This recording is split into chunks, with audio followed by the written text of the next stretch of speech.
आज मैं एक इंसान के जीवन में ग्रह और नक्षत्र इनका प्रभाव ज्यादा है या अपने कर्मों के कारण से इंसान का जीवन विकसित होता है। इस दोनों के बीच में अंतर क्या है, इसी के बारे में चर्चा करूंगा। जब एक इंसान अपना अपना पिछले जन्म में जब शरीर को त्याग करता है, मर जाता है, जिस समय अपना शरीर को त्याग रहा है उस समय उसका इकट्ठा किया हुआ कर्म क्या है, उस कर्म को लेके सूक्ष्म शरीर अपना भौतिक शरीर को छोड़ के चले जाता है। जब सूक्ष्म शरीर भौतिक शरीर को छोड़ के चला गया, जिस योनि में दोबारा जन्म लेना हो, इस कर्मों के अनुकूल जन्म लेगा। मान लीजिए एक आदमी ने काफी पुण्य कमाया है पिछले जन्म में, उसको एक अमीर आदमी बनना है अगले जन्म में भगवान की कृपा से। वो कोई गरीब आदमी के घर में थोड़ी पैदा होगा, हर चीज ऐसा ही है। जिस घर में पैदा होगा उनका जो घर की वातावरण, चाहे अपना माता पिता हो, भाई बहनों, मित्र हो, उसी प्रकार और अपना जिस समाज में उनको पैदा हो रहा है उसका समाज, ये सारे के सारे चीज जिस कर्मों से अपना पिछले जन्म में शरीर को छोड़ दिया था उस कर्म के अनुसार होगा। उसी को चाहे तो आप आधुनिक शास्त्र कहते हैं, जेनेटिक कोडिंग कहिएगा, कोई बात नहीं, लेकिन हो रहा है अपना वो जो कर्म का ही रूप धारण हो रहा है। यहाँ पर कोई अच्छा दिमाग वाला पैदा होगा, कोई मोटा दिमाग वाला पैदा होगा, मोटा दिमाग के साथ कोई हो सकता है, कोई मानसिक रोगी हो सकता है, किसी का अहम बहुत ज्यादा उच्च स्तर पर होता है, या किसी का काफी नम्रता के साथ अपना व्यक्तित्व होता है। उसी प्रकार मनोमय कोश में उसका जब निर्माण होगा,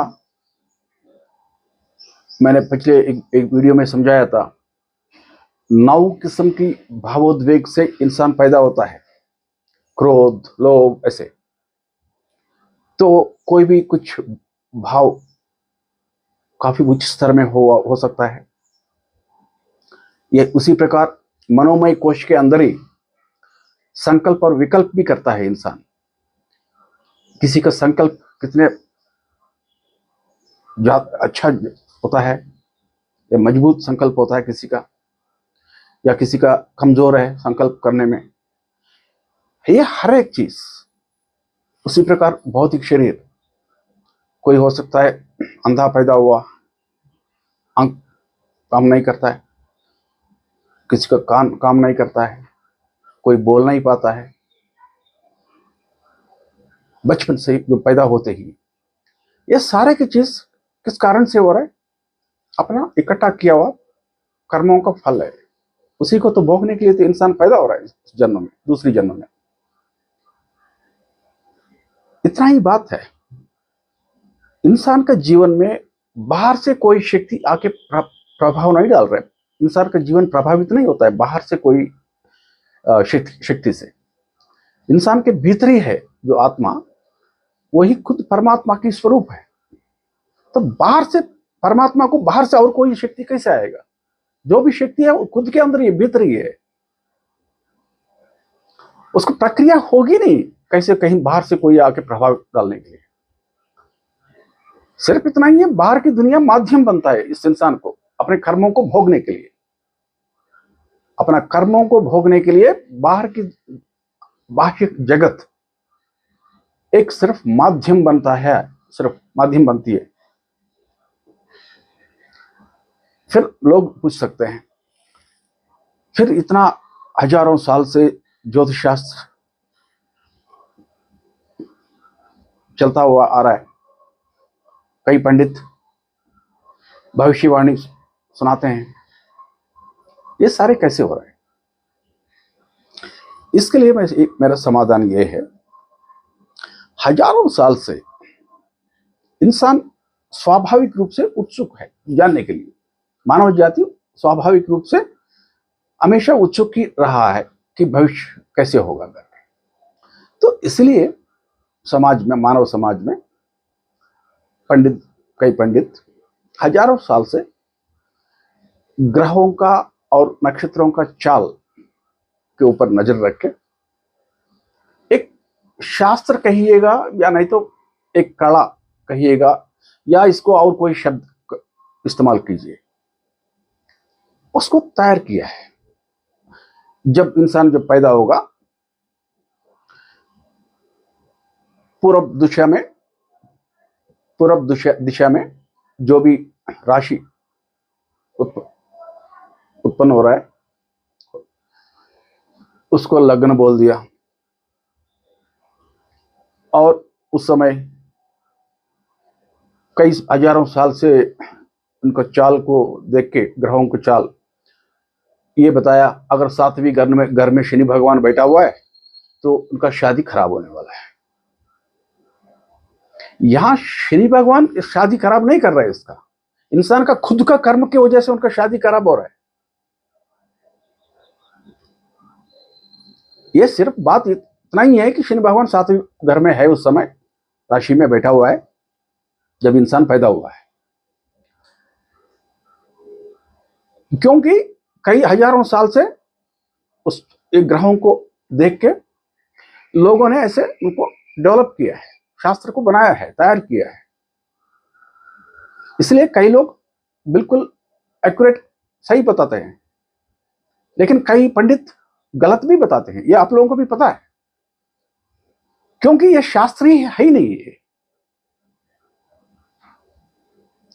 ये जो भी है ना शास्त्र है ना कला है, ये सिर्फ भविष्यवाणी बोलने का एक तरीका बनाया गया है।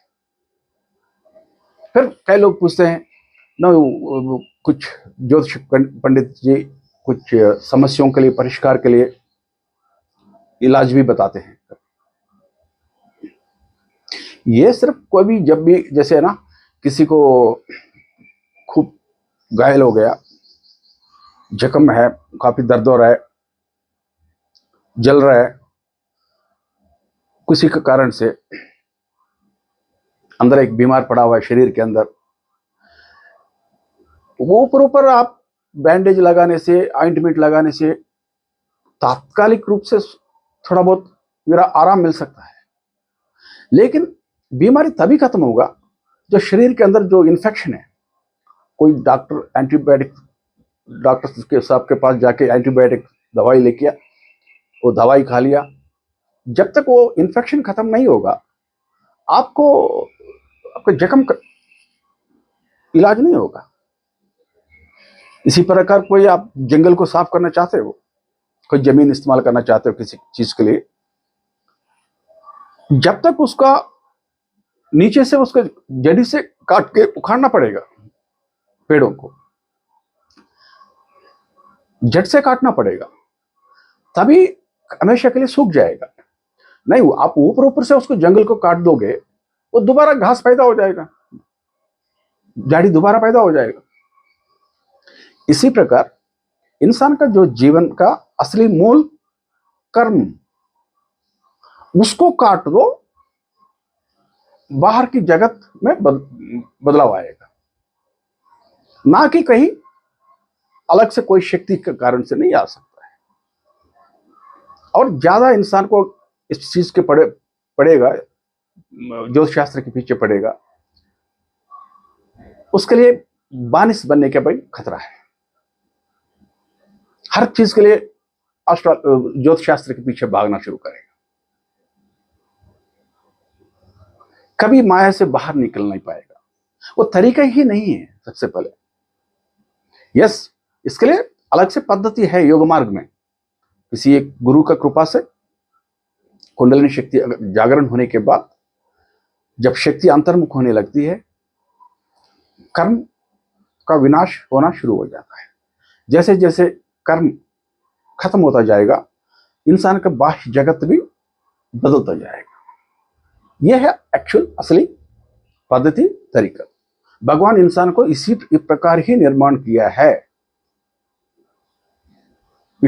जो व्यक्तिगत स्तर पर जो इंसान की दुनिया जो है इसी प्रकार निर्मित किया गया है। बस इतना ही कहानी है। बाह्य की जगत सिर्फ एक माध्यम बनती है इंसान को अपना कर्मों को भोगने के लिए।